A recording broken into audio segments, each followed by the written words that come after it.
ভালোবাসার মানুষ রিফাত গরামিকে বিয়ে করে সুখে শান্তিতে সংসার করার স্বপ্ন দেখেছিলেন লাবণী। পরিবারের অমতে সম্পর্কের পর পালিয়ে বিয়ে করেছিলেন তারা, কিন্তু সেই স্বপ্নের সংসার দীর্ঘস্থায়ী হয়নি। বিয়ের মাত্র ৯ মাসের মাথায় কীটনাশক পান করে মৃত্যুর কোলে ঢলে পড়েছেন লাবণী। এমন ঘটনা ঘটেছে বরিশাল জেলার গৌরনদী উপজেলার খানজাপুর ইউনিয়নের ৭ নং ওয়ার্ডে। স্বজনদের অভিযোগ, স্বামী রিফাত গরামি ও তার পরিবারের অমানসিক নির্যাতন সহ্য করতে না পেরে মানসিকভাবে ভেঙে পড়েছিলেন লাবণী। এক পর্যায়ে তিনি কীটনাশক পান করেন, পরে গুরুতর অসুস্থ অবস্থায় তাকে হাসপাতালে নেওয়া হলে পথেই তিনি মারা যায়। লাবণীর মৃত্যুর ঘটনায় এলাকায় নেমে এসেছে শোকের ছায়া। স্বজনদের অভিযোগ, এটি নিছক আত্মহত্যা নয়, দীর্ঘদিনের নির্যাতন ও মানসিক যন্ত্রণাই তাকে এমন সিদ্ধান্ত নিতে বাধ্য করেছে। শেষ বিদায়বেলা নিজের হাতে লিখে রেখে গিয়েছেন একটি চিরকুট। ৬ বোন, এক ভাই। আমার বাবার নাম মোহাম্মদ হাসমত আলী খান, আমার নাম রাজিয়া সুলতানা। আমাদের গ্রাম বুরগাটা, ৭ নং ওয়ার্ড, খানজাপুর ইউনিয়ন। বিষয়টা হয়েছে কি, ওরে যৌতুকের জন্য ওরে প্রেশার দিত অনেক, বিভিন্ন রকমের টর্চার করতো, ওরা মারধর করতো ওর স্বামী। কালকে ওরে আগেও করছে, আমাদের কাছে বলতো কি, আপু এরকম এরকম আমার আব্বাই তো কি টাকা টুকাও দিতে না, ল্যাপটপ শোকও দেয় না, আমার খাটও দেয় না, কিছুই দেয় না আপু, আমার অনেক জ্বালা যন্ত্রণা করে আপু, আমি সহ্য করতে পারি না আপু, আমি কি করবো, মানুষ দেওয়া কয় হারাও কয়, আমার স্বামী আমার মারধর করে আপু, আমার যতক্ষণ লেগে টাকা আছে আমার স্বামীর বাইরে পাঠাইবে, আমার বাবার দিকে ১০,০০০ টাকা নিয়েছে, আমরা তাও জানি না। আমার বাবা কালকে আমার বোন অসুস্থ হয়ে পড়ছে, হাসপাতালে বসে বলে কি, আমার মেয়ে কিসের কারণে এই ওষুধ খাইলে আমি ১০,০০০ টাকা দানের পর আইনা দিচ্ছি আমার মেয়ের স্বামীর পাসপোর্ট করাইবে, এই জন্য টাকা লেগাইছে, মেয়ের সুখের জন্য আমি টাকা এনে দিচ্ছি মাসের থেকে ধার কইরা।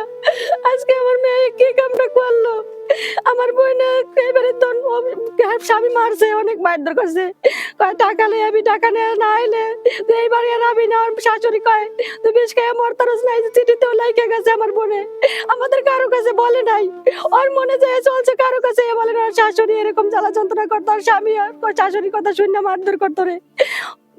ও করছে কি, ওষুধ খাই, ওষুধ কোথা থেকে বুড়া থেকে না কোথা থেকে কিনছে, আর ওগুলা কি হয়েছে আমরা কিছু জানি না।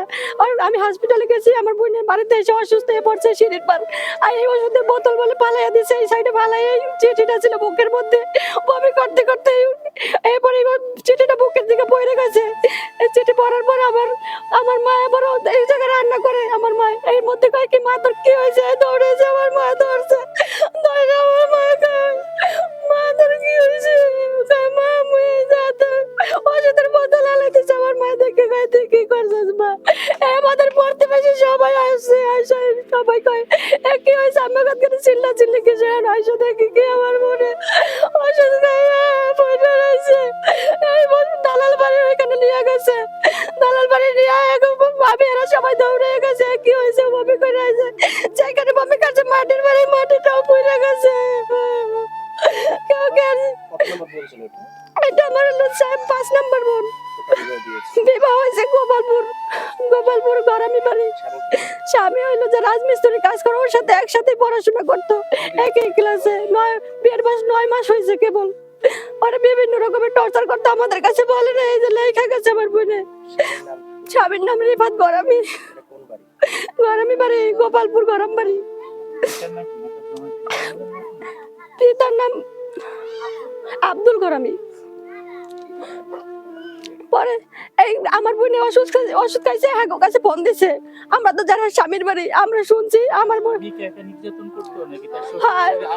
শাশুড়ি আর স্বামী আর মানুষ দেও বলাই তো, আশপাশে মানুষ শিখাই দিত, আমার মা ওই আমাদের কাছে ভালো স্বাস্থ্য হয়তো মানুষরা শিখাই দিছে না, ওরা পালাইয়া যে বিয়ে করছে, আমরা কেউ বাধ্য ওরা বিয়ে দেয় নাই, ও একাই ওর সাথে যায় কোর্ট ম্যারেজ করছে। পরে মাইনা না নাই হারাই আইসা উনি অনেক দরবার করছে, আমরা কিছু জানি না, আমরা জানি আমার খালার বাসায় বেড়াইতে গেছে আমার বোনে, আমার বোনে ওনার বাড়ি থেকে এসে আইসে খাইছে, ওনার ছেলের জন্মদিনের গিফট দিছে। উনি সেই সময় এসে দরবারে বলছে যে আমার ছেলে কোথায়, আমি রান্না দিবেন। তারপরে শেষে আমি বলছি যে আপনার ছেলের কোথা থেকে এনে দেবো, আমার ছেলে কোথায়, আমার বোনের নিয়ে পালাইছে, আপনারা বিশ্রে আনেন। মারা যাওয়ার 5 দিন আগে আমার বাড়ি 2 দিন বেড়াইছে। আমি জিজ্ঞেস করছি কি কি ব্যাপার বাবা, তুমি আমার কাছে একটু খুললে বল। ও বলে যে আমার আব্বার কাছে টাকা চায় 2 লাখ, আর আমার বুনিয়া করতেন 50,000 করে টাকা নিতে কয়। আমারে খুব জ্বালা যন্ত্রণা করে মা। ওই আমরা চাই ওর শাস্তি। মেয়ে যখন এরকম করে ও মারছে, আমরা কি চাইতে পারি কোন? আমরা ওর শাস্তি চাই।